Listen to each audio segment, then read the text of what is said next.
Okay, I'm watching us. Okay, let's count backwards from 10 and then we'll do it. Go ahead. You 10, ready? 10, 9, 9, 9, everybody. 8, 8, 8, 7, 7, 7, 6, 6, 5, 5, 5, 4, 4. We're never 4, going to get to that ball drop. 3, 3, 3, 2, 2, 1. 1. And here we go. I want you to dance with me, Tricia and Mark. Welcome to Read My Lips Radio, Let's a dance. lively hour of unscripted conversations with savvy creatives. Producer and host, aka Radio Red, asks novelists, artists, photographers, designers, comedians, actors, musicians, composers, screenwriters, directors, and technology innovators about their creative passion, inspirational muses, and how they create. Ooh, how those lips can talk.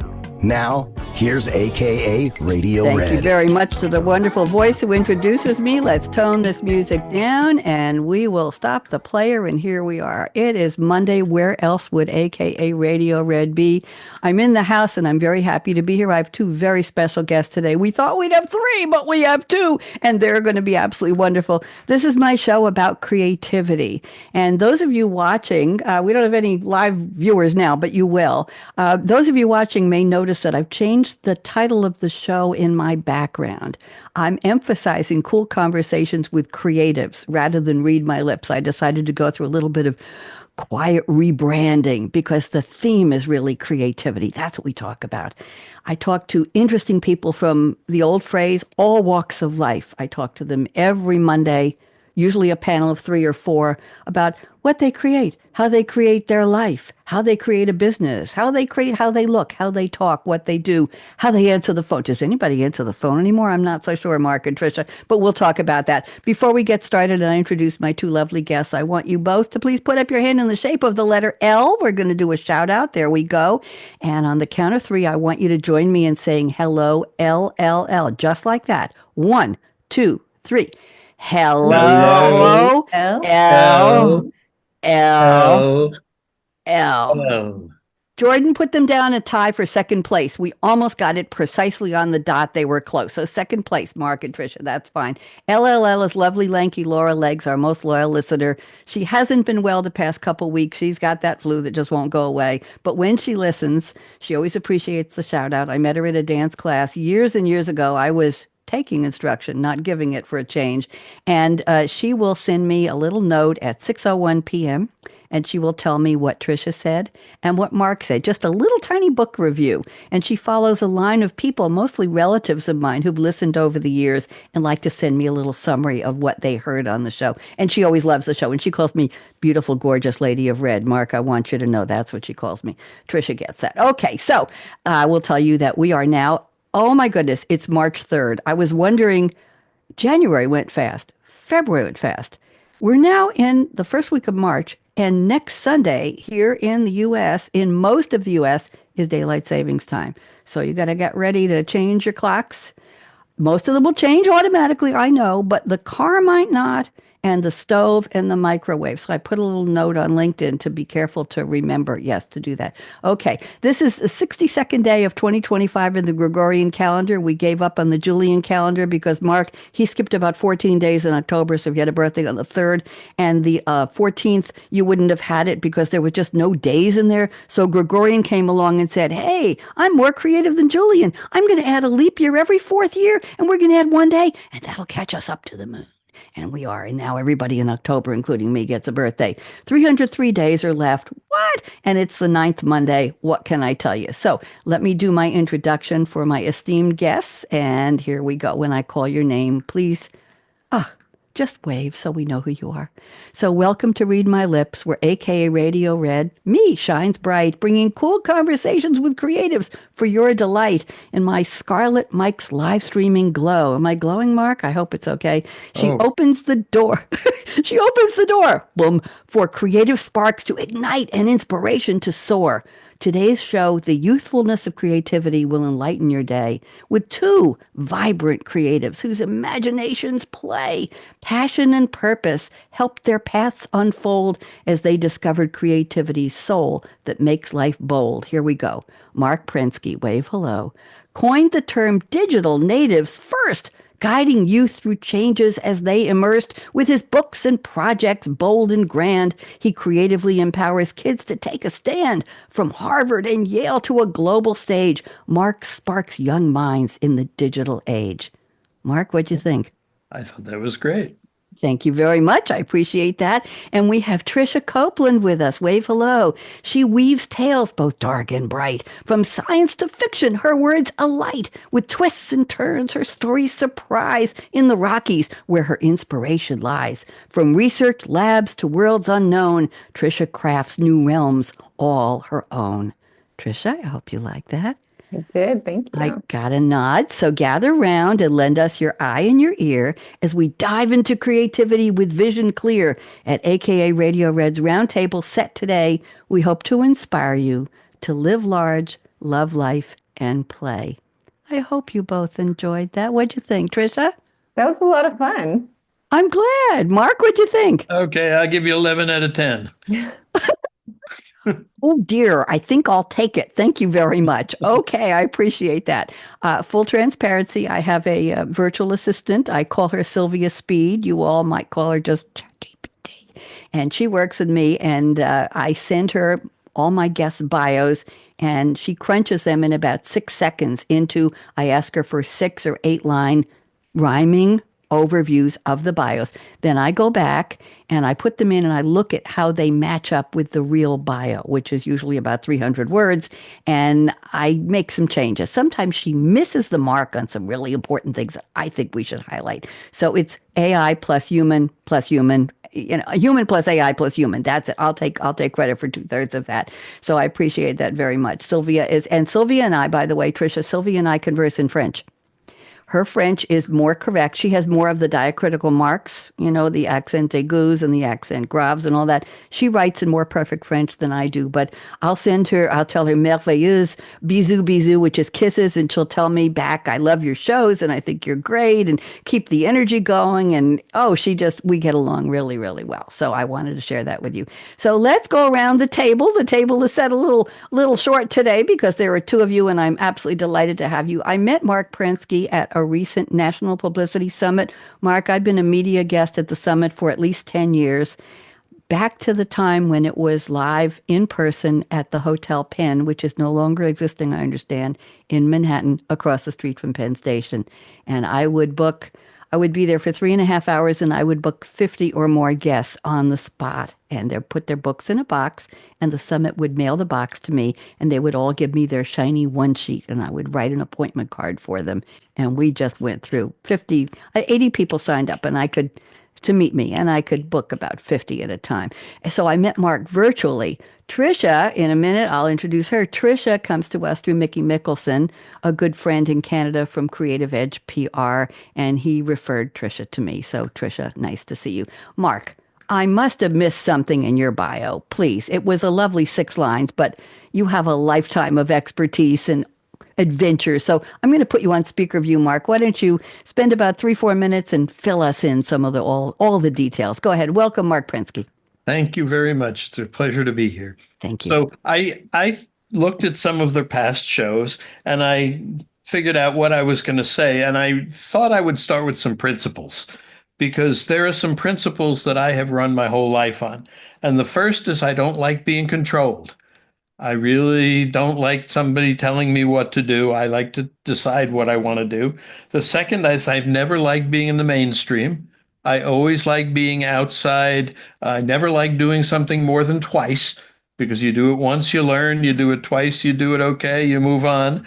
And then I've never liked doing something that I didn't really enjoy and was enthusiastic about. So I haven't done a whole lot just for money or for other reasons. And those three principles, or 3 or 4, have guided my whole life. So I grew up in Queens, New York, at the time of Sputnik. And when Sputnik came out, that was the first big confrontation like we even have today with China. All the kids who were smart got pushed into math and science. And I was pushed with all of them into math and science, and that was fine. But when I got to high school and I was studying math and science, we built a counterculture. I said, we're not going to go through all the fraternities and sororities that all these other kids are going through. We were into folk music. We were into all the people, Joan Baez and Bob Dylan were the people of that time. I went to Oberlin. I was still in math science. By my final year, I said, no, I don't want to live my life in a lab. I'm going out of chemistry. I'm going into French. So I spent a lot of time studying French. Je parle français. And I went for a year in France, and I had a wonderful time until this other thing called Vietnam raised its ugly head. And I couldn't stay there. I had to come back, and that got me into teaching, because that was a job that I could do. I didn't love the traditional teaching, and I don't even think I was that good at it, teaching math, but I loved the kids. And I wound up in a street academy that is like a charter school today. It was very early, where I could do all kinds of crazy things with the kids and take them on adventures and do a lot of things. And that was a lot of fun. I was a musician, so when I left the street academy, I said, well, let me go be doing that full time. I had studied classical guitar. I had done enough of that, so I played the lute. I learned a whole new instrument. It was fun. It was Shakespeare. It was the Renaissance. I could dress up and do that.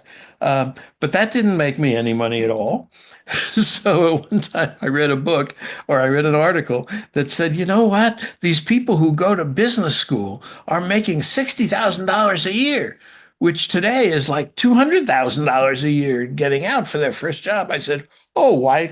I could probably do that. I could go into the arts or do something like that. I applied and I got into Harvard, of all places, Harvard Business School. And it was a big surprise. I went there. Guess what? Business never took. But the most creative thing that I did there, I directed the business school show, and it was the best show they'd ever had. So it was a lot of fun. But from there, I had to get a job. So I interviewed a lot. Nobody wanted this crazy guy from arts and background. And so the only people who wanted me were the Boston Consulting Group. And I interviewed more times with them than anybody had ever interviewed, because they didn't quite get who I was, but they liked the way I thought. And I thought creatively and out of the box. And that was a good thing for me, because I learned a new way of thinking. I learned to look at things from a perspective of bottom up. Just start from zero. What would we do if we were going to do this today, given who the world is? And I've applied that to young people. And that's really been the second half of my career, because I got in through video games. After that, I didn't know what I was going to do. I got into a training company. Training sucked, excuse the expression. And I said, no, how can we make this interesting? Let's make training into a video game. We did that. I did that for bankers. I did that for traders. I did that for CAD/CAM, and that was a lot of fun. And there I met a lot of young people in my company, and they just did things totally different from me. I would call people, they would put things online, and I said, these are different people. They do things differently. And I came up with the term digital natives. I wrote an article in an obscure journal. They found it in New Zealand, Australia, Tasmania, and then it got popular. So I got into a big speaking career about digital natives, and I went to 50 countries, and that was a lot of fun. And I started writing books, and I've written 12 books. And so I had a lot of fun doing that. All the books are about young people. And what I came to the conclusion in my whole life is that young people are treated incredibly badly. They're controlled. They're not allowed to do what they're interested in. So the motto of my latest book, Third Millennium Kids, is hell yes, low stress. I want kids who are enthusiastic and who we don't stress out and push. And if we can get that, we'll have a much better world. Thank you, Marc. I love the bio. I love the way you found yourself through finding what wasn't a fit, what didn't feel right, what wasn't successful. I think I'm on my ninth or 11th career right now, and I understand. We find ourselves by being ourselves. Hey, can I coin that? Can I coin that? Mark is the coining expert. I know you got a couple change in your Go pocket. for it. We We find find ourselves by being ourselves. ourselves. I like Tricia, it too. thank you, Tricia. Did you like that? Tricia, please, I'd love to have you fill in the gaps. A little 6-line bio rhyming I gave for you, and there's so much to you, Tricia. And hold up some of your books for goodness sake. I'm putting the gorgeous Tricia Copeland on full screen now. There we go. You got to explain that. So, Tricia, why don't you give us the bio? I'm putting you on speaker view, and it's your turn. Go ahead and welcome. So this is To Be a Fae Queen. It's the first book in my Realm Chronicles series. I never thought I would write a series about Fae. It started out as a vampire series that quickly morphed to a witch series, and then the crossover series is Realm Chronicles, which features a Fae, Queen Titania.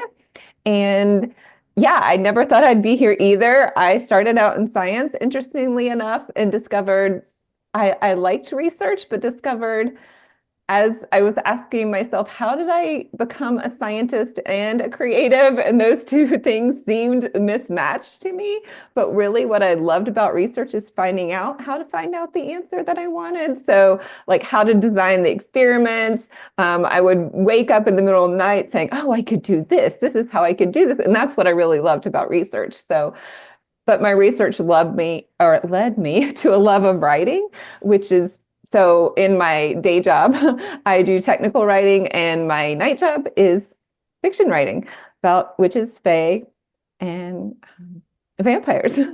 I want a list of your books. Can you have any more books you can hold up for us so we can see some more covers? I Got didn't more bring with you? another one. I have them all back Okay, there with my that's little fine. signs that say, don't let anyone steal your magic and enter if you dare, which are my two mottos. I If want to you know dare more about enter your my crazy mind, right? I want to know more about your characters and about what your genres are. I know you write multiple. Give us a little more. We want more about Tricia. Come on, Right. talk. So I started my fiction writing career writing about my experience with anorexia. So my Being Me series chronicles a young girl from her freshman year in college to her senior year in college, really her, I guess, plummet into her disease as well as her recovery from that.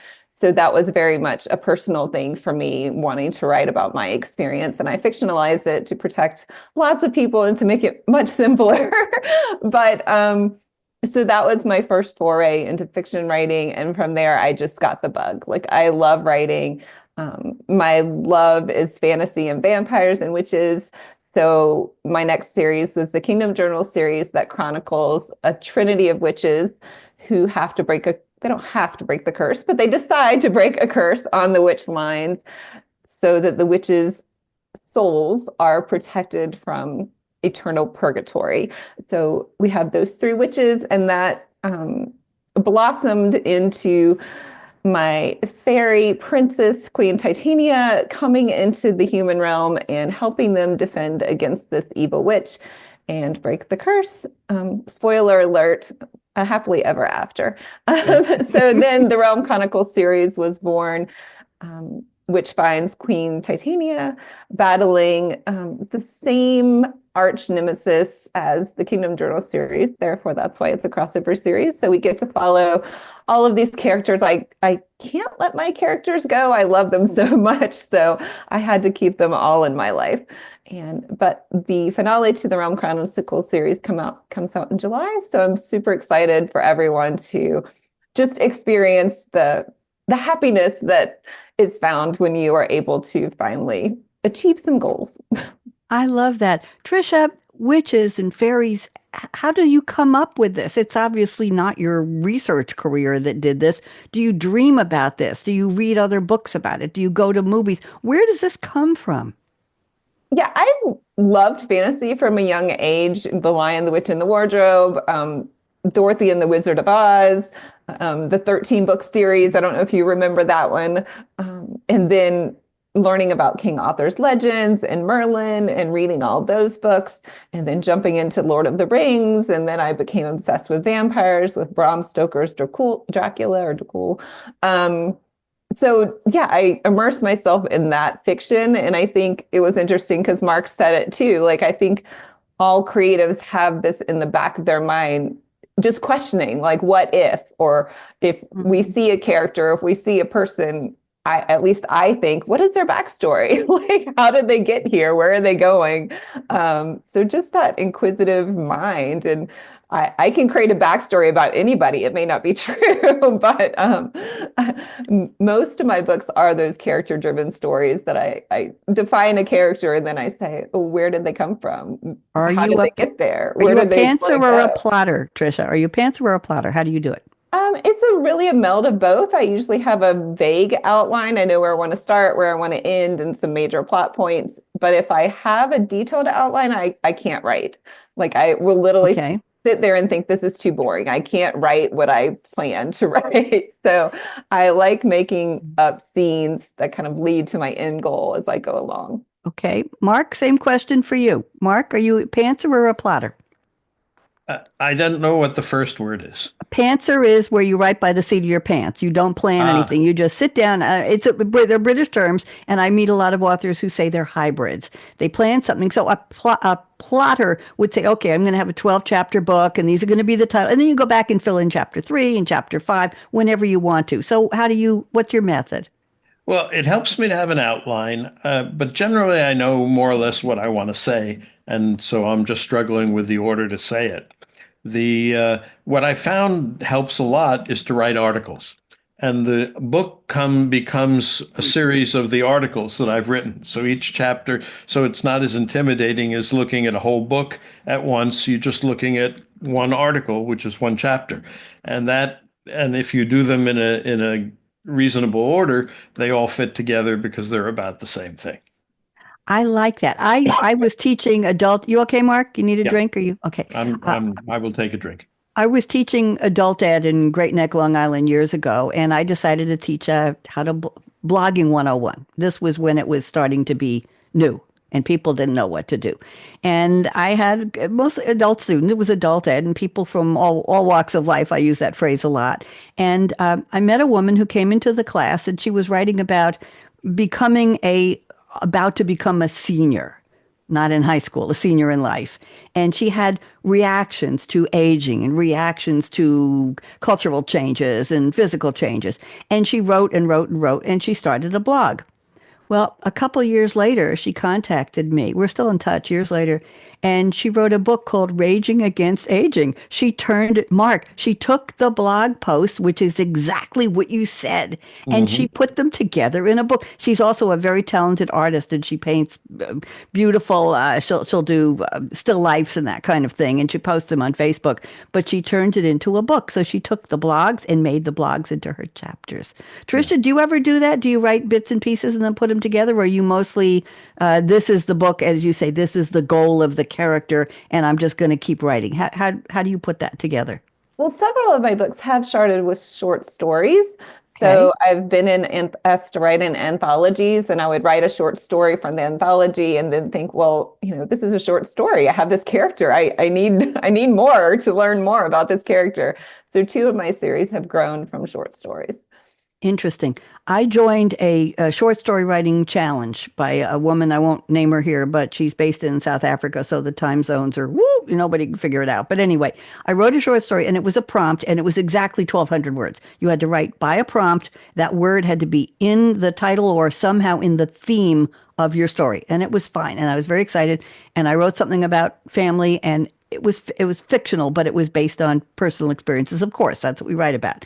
And I submitted it, and to my chagrin or horror or amazement, she had almost 600 submissions. You were supposed to find, and they're categorized with, you have a title and your name, whatever, it's a pseudonym, it's a nom de plume or your real name, and there you write whether there's a trigger. Does it have anything, addiction or horror or death or abuse or dystopian worlds or something? You write if there's a trigger, and you write a little tiny synopsis when you submit it. So here I was, my story is floating with almost 600 other stories, and she gives you exactly 24 hours to submit your story. Exactly. And you have to figure out which time zone you're in based on her. She's wonderful. She motivates that many people. So you're supposed to read four, at least four, and leave comments for them. But if you say thank you to somebody, that counts as a comment on your story. So if Tricia commented on mine and I said, thank you, Tricia, that means I had two comments, yours and mine. So it looks like I would have two and I only really had one. Anyway, the point was that I realized it was like blowing into the wind. Stories go there to die. And I realized, why was I doing that? So I'm now writing for myself again, short stories, and I just penned off something at 1,600 words, a family story, and I'm really happy with it, but I have no idea what to do with it or where to put it. So Tricia, any thoughts, or Marc, on how do you, I'm not looking for a complete lesson plan from you, but anything about what do you do with your stories that are, I call it micro nonfiction. What do you think? Well, one of the places that I put my stories, if I don't have another place to put them, is Medium, and also Okay. LinkedIn. Medium is very good. It has a lot of stories, and they're because they're around, people find them eventually, and they give you over time a report on how many people have looked up your thing. And Okay. so some of the articles that I wrote a while ago have gotten, a lot of them don't, but Mm-hmm. some of them have gotten reasonable traction. Thank Sending you. it out, I just sent an article to The Atlantic, and that was also sending it into nowhere. It's like going into the wind, and there's a word I won't use. Tricia, what about you? What do you do with your articles that become books? What do you do with them? I usually share them with my newsletter subscribers, my email list. But I would think for someone like you, like making a video and reading your story would be really impactful to get it, because people that listen to you and follow you probably like what you do. So they're going to like your short stories. So putting them out there Thank in that kind of you. medium could be good for you too. That's lovely. And you said so many nice things about me in there. So thank you. Thank you very much. Let's go to the part of the show where I've asked each of you to please send me a fictional quote from a character in a movie or a TV show or a song lyric, and you're going to relate it to your own creativity.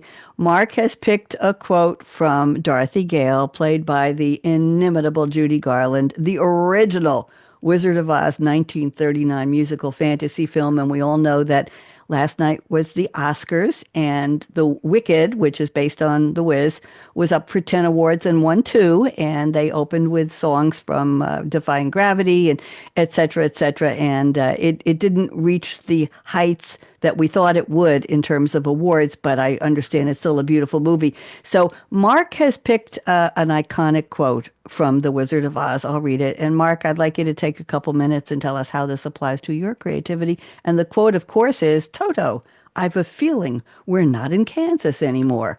Marc, go for it. What does this have to do with Marc Prensky and digital natives? Maybe or maybe not. Go ahead, Marc. Thank you. I wondered what quote I had picked. I couldn't remember.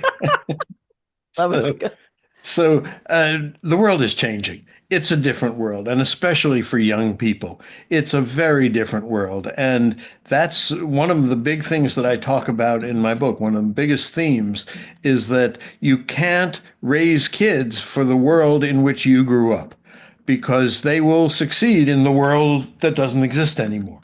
And you've got to think about what is going to be important and needed and useful in the world that's coming. It's a world of AI. It's a world of technology. It's a world of a supercomputer in your pocket. It's a world of being connected, if you want to every person in the world in some way.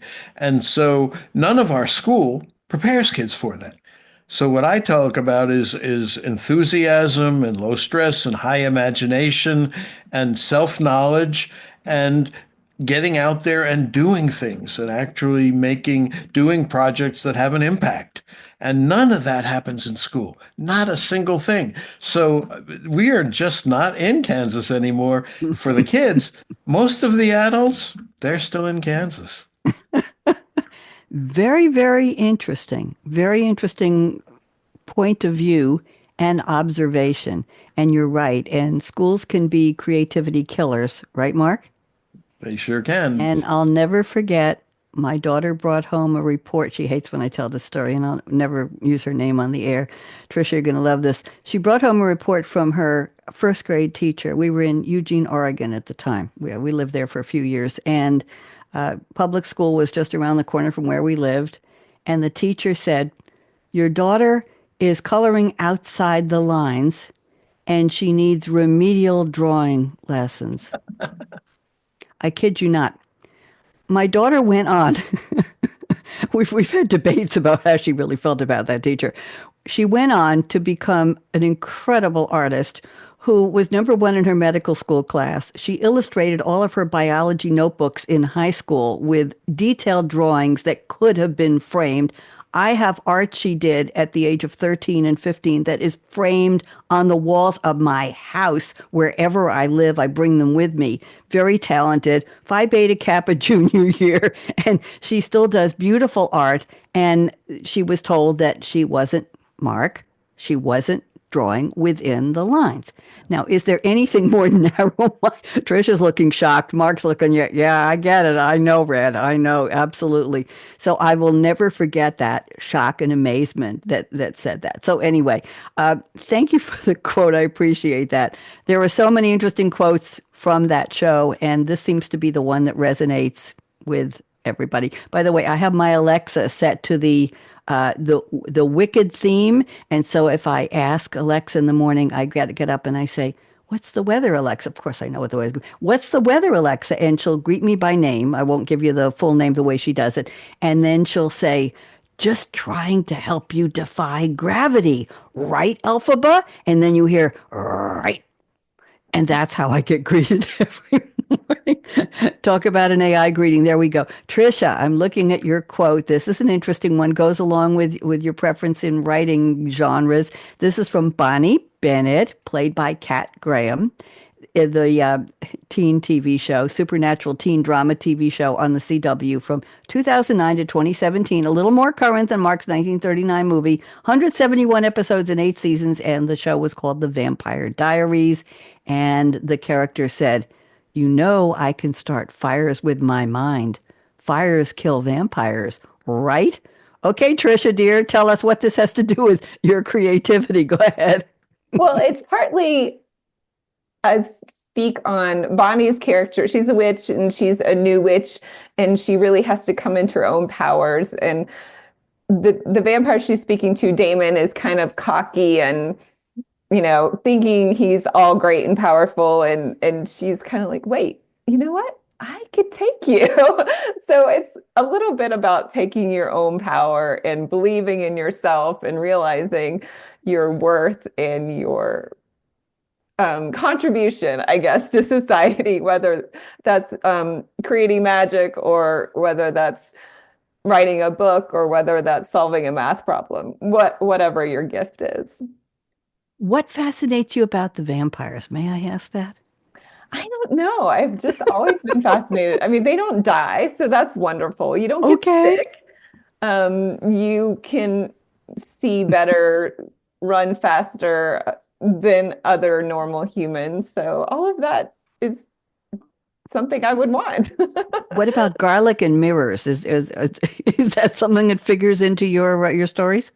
No, my vampire is a little different. They don't have a problem with mirrors. They do die. They do die after about 800 or 900 years, but they don't get sick or anything. And they can be killed. They don't have to have a wooden stake to kill them, but they do have super healing powers, as well as super sight, super senses, super speed. So yeah, my vampire is a little bit different. I mean, just a different take on the normal. Thank you very much. Thank you. Okay. Do they have a preference for blood type? I haven't asked them that. I haven't dug that deep. I should dig that deep. My vampires also can eat natural foods as well as consuming blood because they have to fit into society some way, right? So yeah, you could be walking beside a vampire today and not even know it. Are they discovered? Do they out themselves? You say they're walking in society. You say you could be walking alongside a vampire and not know it. How would you know it unless they say, "Hi, I'm a vampire"? No, you're kidding. It's not Halloween. How does that happen? Mark, are we going to tell her? Anyway, go ahead, Tricia. Oh, the teeth would give it away and get them to smile. Tricia, do they reveal themselves in a certain way in your stories? They don't. No, my books quickly. I mean, it's an urban fantasy, so it is set in the human world, and my characters in the beginning are in human high school, pretending to be normal human, And then they get swept away by this quest to break the curse on the witches. So they kind of skip the rest of high school and go on this year-long quest to break the curse. And at the end, they kind of make a nod to the fact that they have to go back to their real lives. So we don't get to see that. And maybe that's the next chapter that I'll write in their lives. But Interesting. How many hours a day do you write, or where do you write, Tricia? Do you write indoors, outdoors, coffee shop? Do you have an office? Do you write on a porch, or day, night? Just give us a little clue for the fantasy aspect. Yeah, it varies. This is my office. I have a window in front of me. I do like being outside, but it's hard to see a screen when you're outside, and wintertime kind of messes that up as well. So, and it varies when I write, whether in the morning. I tend to be more creative in the evening. Like my technical brain works in the morning, my creative brain works at night. And yeah, I mean, a lot of times I'll hang up character sheets and pictures that I kind of for inspiration, and I have like a whole world building, and I have like my plot structures. I map all those out visually, so I'm visualizing as I'm going through and making sure everything's aligning. How many hours a day do you write? If Altogether. I'm doing a project, I like to at least write every day, even if it's for just 15 minutes, if that's all I can carve out. But if I write every day, then the story usually moves better, and I'm not forgetting what I just wrote, and I can move along the story faster. But yeah, so in a perfect world, I would write an hour or two every day on a project if I'm working on it, but that doesn't Thank always you. work, so. Thank you. Mark, how often and how much do you write? How many hours a day, or how often a week? My things just come out in chunks. So if I write a book, I sit down for a couple of weeks, and out comes the book. And the way I look at it is, if it's in there, it has to come out. You know, they say, one of my favorite memories, they say that Handel wrote the Messiah in 2 weeks, which means that he had it in his head for 2 years or something like that, and he just took 2 weeks and wrote it down. And that's more or less the way I am. I more or less know what I'm going to say, and then it's just spitting it out. And often I do it in writing by voice, because voice to text is very effective, and it means that I don't have to worry about the typing. So What app may I ask what app you use? generally just the recorder on the Mac. Okay. You just, in Word will do it. Almost anything will do Yep. it. Notes in the Mac. It's so good now that it really hardly misses a beat.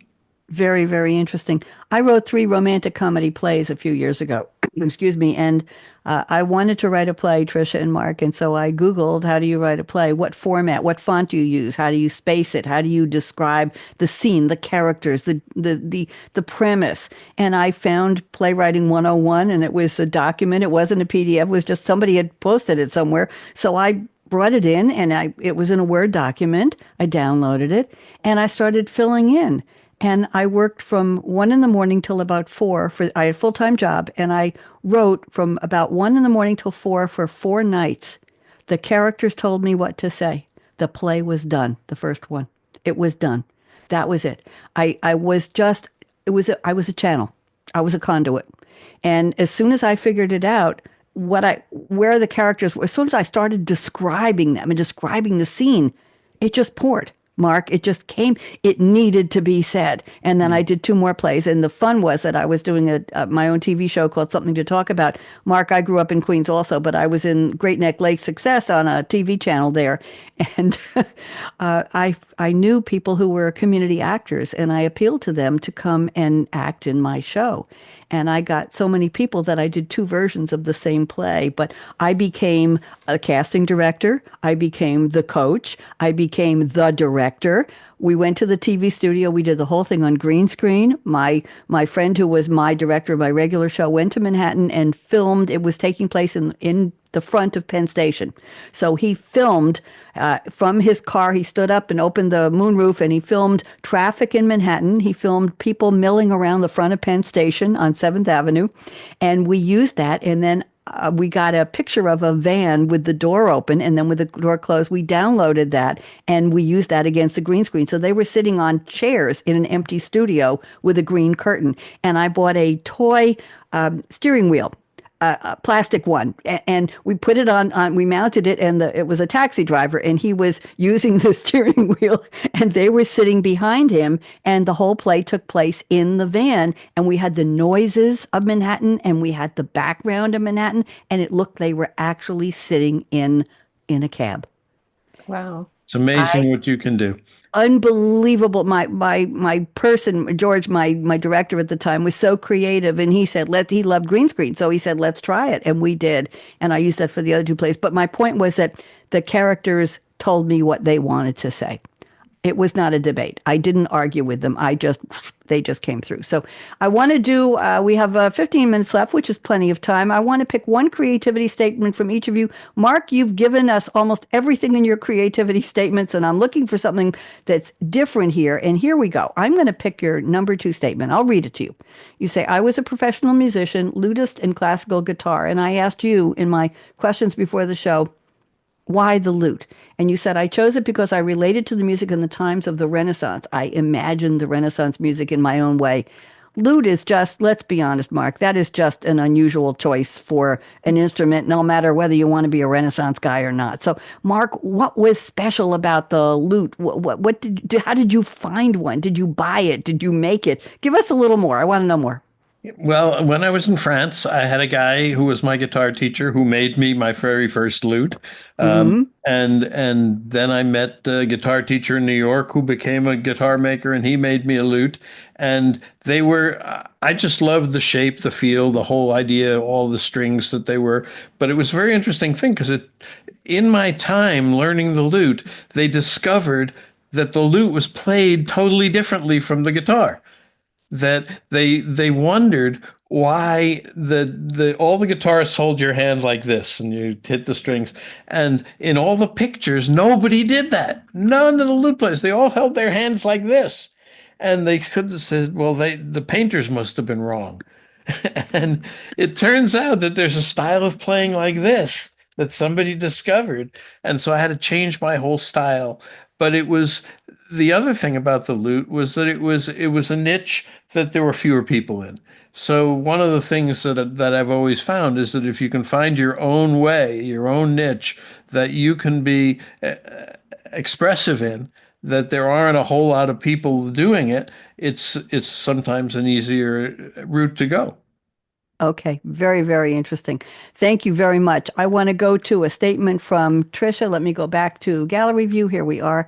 Tricia, you wrote, my creativity is often sparked from being in natural habitats. Successive hikes in the Colorado mountains shaped my dystopian fiction about 2 on-the-run teens traversing the country with only their feet to propel them.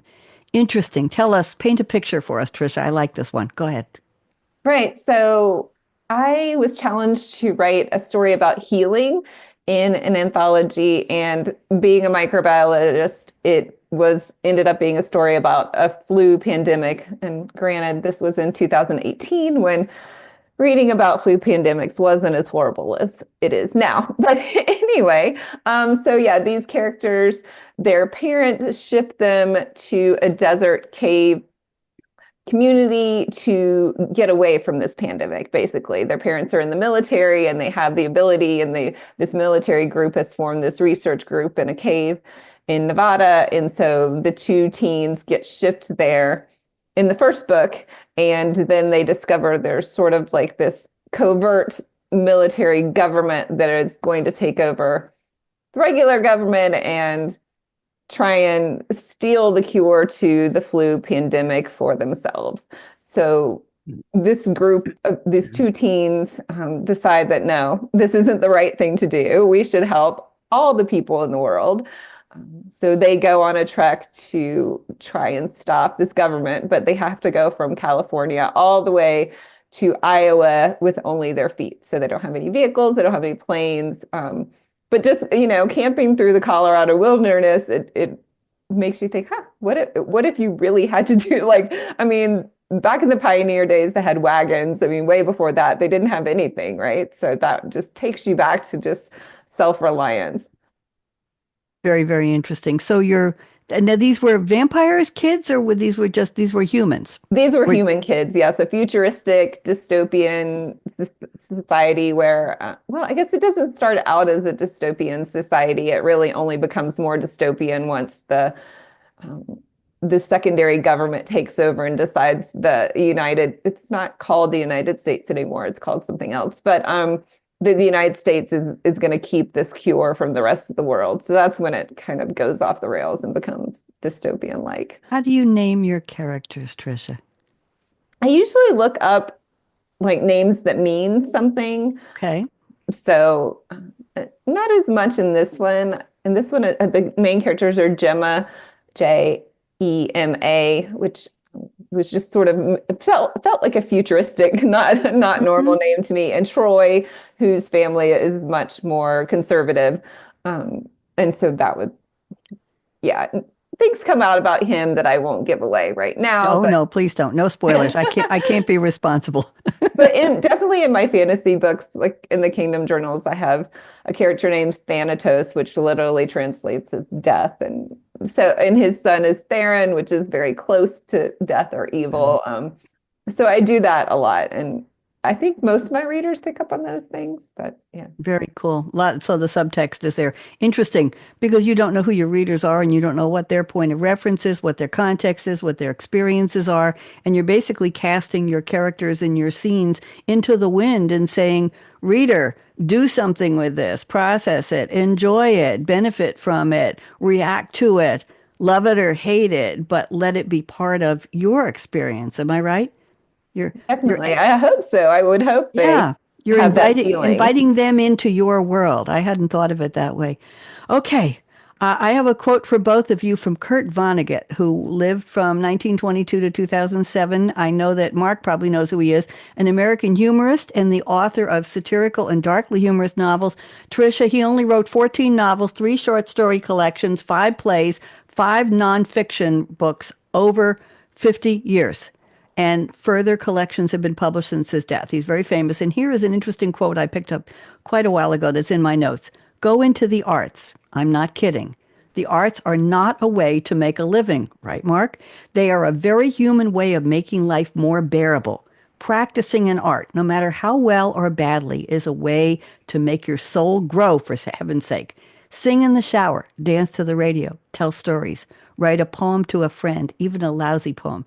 Do it as well as you possibly can. You will get an enormous reward. You will have created something. Isn't that lovely? Excuse me. It is lovely. I still remember poems that I wrote when I was in high school and even before. And what you do when it comes out tends to stick with you. I remember all the details of the business school show I directed. I remember all the details of many things, much more than I remember other stuff. So I think that comes from a special place inside you. Tricia, did that quote resonate with you? I was going to say, I can remember all my characters' names. I can't usually remember my neighbor's name. Oh, trust me. Tell me about it. I have some interesting facts. We've got a few minutes left. March 3 events in music history. I do one on this date segment at the end of the show. I don't know why I'm coughing. Give me a second here. Cab Calloway. Mark, you might know this name. Cab Calloway. Hold on. I met his daughter. Yes. He recorded Minnie the Moocher on the Brunswick record label in New York City in 1931 on this day. It would become the first jazz recording to sell 1 million copies. Tricia might know a little bit about this. In 1967, I'm not looking at anybody's birthday here, the Jeff Beck Group, with an unknown vocalist named Rod Stewart, made their live performance debut in London at the Finsbury Park Astoria. I thought so. That was the introduction of Rod Stewart to concerts. In 1973, on this date, Elton John's album "Don't Shoot Me, I'm Only the Piano Player" hit #1 in the U.S. for 2 weeks. That was 1973. Do the math backwards. 5 years later, in 1978, on this day, Van Halen began their first world tour, opening for Journey. How's that for some music history? At the Aragon Ballroom in Chicago. They released their debut album 3 weeks later. They had been playing in clubs for 4 years, but it took them that long to go on their world tour. That's probably a pretty short time. In 1980, on this date, the auction house Sotheby's, you've all heard of that, hold their first auction of rock memorabilia. $4 bills signed by the Beatles are sold for $528. Okay. I don't know which Beatle signed it. On this date in 1995, this is a strange note here. A stalker was arrested trying to break into Roberta Flack's New York apartment. Now, 2 weeks ago was Roberta Flack's birthday. And I announced her as part of my birthday lore, my birthday list of celebrities, and she passed 2 weeks later. And that made me twice as sad because I remembered reading about her starts, and she was a very interesting creative person. So, famous birthdays today. If anybody remembers Boston Legal or A Modern Family, there's a lovely actress named Julie Bowen. She played Claire Dunphy on Modern Family and Denise Bauer on Boston Legal, both memorable. She's 55 today. And if anybody knows the song Havana, Havana, da da da da da da, I'm killing it here.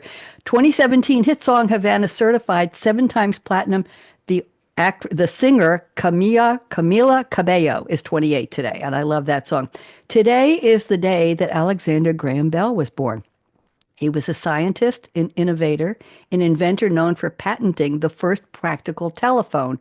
He also worked on optical communications, Mark, hydrofoils, and aeronautics, and he was the second president of the National Geographic Society. He refused to have his phone in his study because he said it was a sidetrack. His real work was helping the deaf. He thought a phone was just an annoyance. He created a dehusking machine to help a best friend. Now, I have 3 birthdays for you. You've never heard of these people, I promise. And we're going to wish them a happy birthday. Okay, Tricia, here's the first one. On YouTube, a young man named Matt Salvatore is 32 today. Why am I telling you that? Because he has 13 million YouTube subscribers and 8 million TikTok subscribers. Who in the world is Matt Salvatore? He's an Italian-American musician. He's a member of the duo Lionfield with his friend Emiliano Santoro. He is a music and humor-focused content creator. He started learning music and playing drums at 14. He graduated from the Berklee College of Music in 2019, and he entertained with his partner in the pandemic, and he's educating people about the Italian culture and love of music. So only 13 million plus YouTube subscribers and 8 million on TikTok. Mark, should we wish him a happy birthday? What do you think? Oh, yeah. Oh, yeah. Berkeley School, fabulous. There you go. So he's the real deal. And I still don't know how he got 13 million. On TikTok, we have a young lady named Lily Rowland, Rowland, who's 21 today. She's just starting out. You got to feel sorry for her. She only has 2.8 million subscribers. She does beauty influencing, Tricia, and she's a content creator. She does makeup tutorials and makeup routines and getting ready with her videos. And one of her most popular TikToks was a dance filmed in her apartment that got 4 million views. I have to start filming myself, Mark. I don't know what I'm going to do. And on TikTok, we have a young man named Jay Daddy, Jaydaddy, one word, very economical. 27 today. He has 4.7 million followers. He does comedy skits, long form, dark humor, and he ran over his laptop with a car and got 1 million views on that. I kid you not. And I have other things he did that I didn't even want to talk about. I didn't like them. Today is British Pie Week. It was founded in 2007 by a British pastry rolling company and taken over by the website Pierate, Pierate, in 2016. They bake hundreds of pies and give the ingredients. And okay, we'll start with that. Today is Canadian Bacon Day, Irish Whiskey Day. Cold Cut Day, I just had some turkey. Moscow Mule Day, Mulled Wine Day, Talk in the Third Person Day. Okay, I didn't do that today. I want you to be Happy Day. Dedicate that to Mark and to Tricia. Ear Care Day and Procrastination Week. I think they go together. March is the month of noodles, National Noodle Month, peanuts, celery. I think they might go together. Exotic winter fruits and leeks and green onions, frozen foods, berries, cherries, and caffeine awareness. Thank you, Jordan. I have 2 minutes left. And this is the month of, obviously, Academy Awards, March Madness. We know about that. Here we go. It's Adopt a Rescued Guinea Pig Month. Aw. Mark, and Tricia, I think and Dolphin Awareness Month. So if you find a dolphin in a rescue guinea pig, let me know. It's Expanding Girls' Horizons in Science and Engineering Month. It's Gardening, Nature, and Ecology Books Month. Humorists are Artists Month. I like that because I paint and I used to do comedy. Now I'm just trying to be funny sitting down. It's International Mirth Month. That's a thumb. Mad for Plaid Month, National Craft Month, Crochet Month, National Umbrella Month, and Read an Ebook Month. That's all I have. So let me do my closing here and don't go away. We'll talk afterwards. So I want to say thank you to Jordan, our engineer. He's got us on the Voice America Empowerment YouTube channel, and I've got us on LinkedIn, Facebook twice, and YouTube, and Marc Prensky and Tricia Copeland. You've been lovely, and a shout out to Mickey Mickelson as well. So join me in my closing here real fast. Life is short. Break the rules. Forgive quickly. Nah. Kiss slowly. Oh, yeah. Love truly. Laugh uncontrollably. Laugh with me, the two of you. 1, 2, 3. Tricia was ready and never, ever regret anything that made you smile. Here we go. Work like you don't need the money. Dance like no one's watching. They watched when I taught dancing. Sing like nobody's listening. Love like you've never been hurt. We all have. Get over it. Get back into life. Money talks, chocolate sings, la. And last but not least, I stole this line from another host about 20 years ago. Thank you for turning me on. Radio Red signing off. Jordan, are we ready for me to play the outro music? Jordan? I'm going to play it anyway. Here we go. On Read My Lips Radio, Okay. producer Can and you hear host, aka Radio Red, invites you to eavesdrop on her dance. live, unscripted conversations with smart, savvy, He wrote creative yes. people as she discovers what makes them tick, What makes where you they tick? find their inspiration, Oh, go when dance, Mark. That's creativity it. first Mark's became their dancing. passion, Come on, Tricia. and how their See those creative moves. process can inspire those the rest Colorado of us moves. to think out of the box. Enjoy, aka Radio Red's always lively, cool conversations with creatives. Oh, how those lips can talk. Thank you very much.